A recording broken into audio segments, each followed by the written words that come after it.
Olá, estou aqui falando direto do quarto do Davizinho, que está aqui falando horrores comigo, porque no próximo domingo nós vamos ter aí as eleições municipais no Brasil. Então, 2 de outubro de 2016 será o dia das... é verdade, das eleições municipais. O assunto é sério, Davi. E nos meus últimos vídeos, falando sobre notícias, eu acho que eu já deixei transparecer até demais que eu sou uma pessoa politicamente de direita, de centro-direita. E isso é bom, tem razão.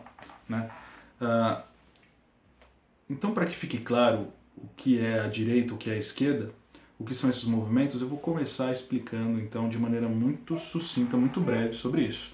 E vou deixar alguns links aqui na descrição para que vocês pesquisem sobre o tema, que é muito interessante. Primeira coisa que é interessante falar é que esquerda e direita não são conceitos de certo e errado. Não, a direita não é uma coisa certa, correta, boa para o país, e a esquerda uma coisa errada e ruim para o país. Não é esta a questão. A esquerda, ela defende normalmente ideias de cunho mais social, em defesa ou em foco na população menos favorecida, daquela determinada população, daquele determinado local.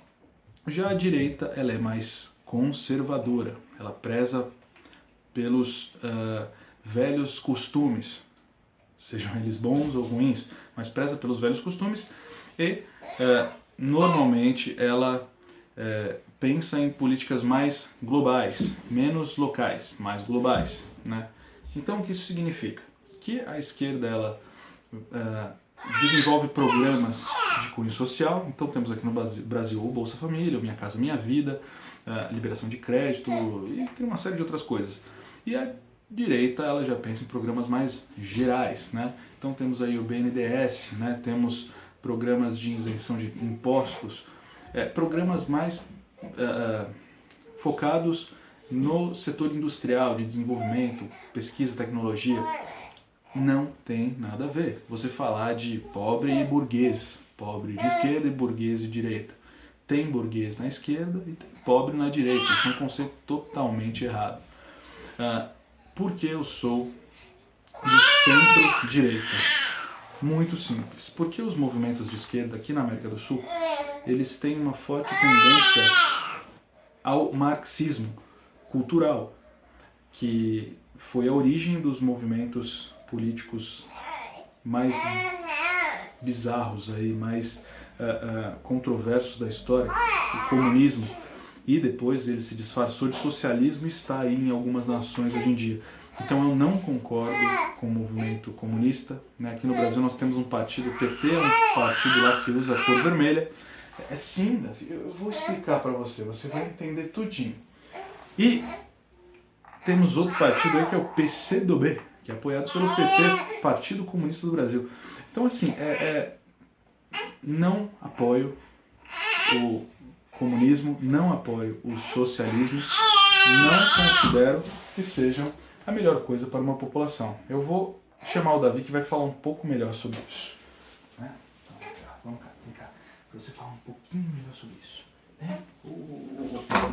Tá aqui. Então tá aqui o Davizinho que vai falar um pouquinho sobre isso. Enfim, então eu não apoio movimentos socialistas, movimentos de cunho, de base comunista, de base marxista. Pesquisem um pouco sobre o marxismo, mas não o Karl Marx, aquele que é ensinado nas aulas de filosofia da escola, mas busquem saber através dos trabalhos de Antonio Gramsci, um italiano comunista, que escreveu uma cartilha de como você impõe o comunismo para certa população, para praticamente manipulá-la. Então eu vou colocar aqui nos links, pesquisem, é muito interessante saber qual é a base de pensamento, a base filosófica dos partidos de esquerda. A direita, como eu falei, a direita costuma ser mais conservadora, muito mais conservadora. E nos mundos de hoje, pela minha religião, eu sou muito conservador. Não apoio essas medidas liberalistas que estão surgindo aí nos dias de hoje, né? Retomando então o tema eleições, para que o vídeo não fique muito longo, então teremos a eleição direta para prefeito e vereador dos municípios do Brasil inteiro. Não tenho muita ideia de quantos municípios nós temos no Brasil. Eu sei que só em São Paulo são, salvo engano, mais de 600, né? Então é muito prefeito, é muito vereador, né? Não tenho uma base para opinar ainda sobre a quantidade, né? A carga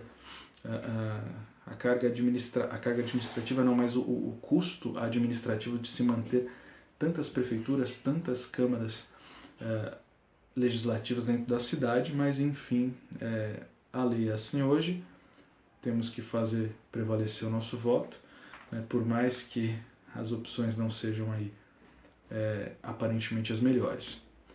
Então qual o papel do prefeito na sociedade hoje em dia? E há muitos anos já.